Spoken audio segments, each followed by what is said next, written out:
কয়েকটি শর্ত পূরণ হলে গাজায় আন্তর্জাতিক বাহিনীতে যোগ দেবে বাংলাদেশ, বলেছেন প্রেস সচিব।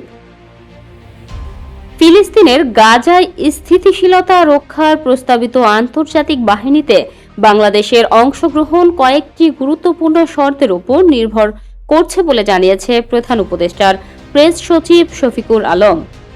সোমবার নিজের ফেসবুক পোস্টে তিনি কথা জানান। শফিকুল আলম বলেন, বিশ্বের তৃতীয় বৃহত্তম মুসলিম দেশ হিসেবে বাংলাদেশ ধারাবাহিকভাবে গাজায় ইসরায়েলি গণহত্যার নিন্দা জানিয়ে আসছে। একই সঙ্গে অবিলম্বে হত্যাকাণ্ড বন্ধ এবং গাজার ভূখণ্ড থেকে সব ইসরায়েলি বাহিনী সম্পূর্ণ প্রত্যাহারের দাবি জানাচ্ছে বাংলাদেশ।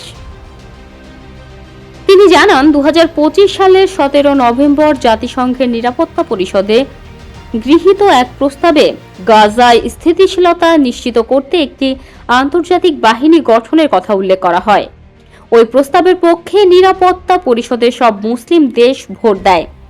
পাশাপাশি কয়েকটি আরব ও মুসলিম দেশ যৌথভাবে প্রস্তাবটি উপস্থাপনে সক্রিয় ভূমিকা রাখে।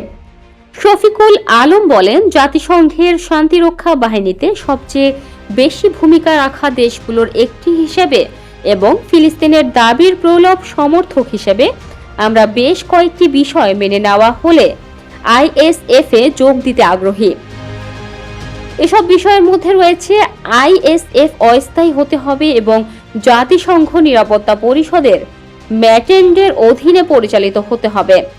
গাজায় একটি স্থায়ী যুদ্ধবিরতি কার্যকর থাকতে হবে। গাজা থেকে সব ইসরায়েলি সেনা পুরোপুরি প্রত্যাহার করতে হবে এবং গাজা দায়িত্ব ফিলিস্তিনিদের কাছে হস্তান্তর করতে হবে।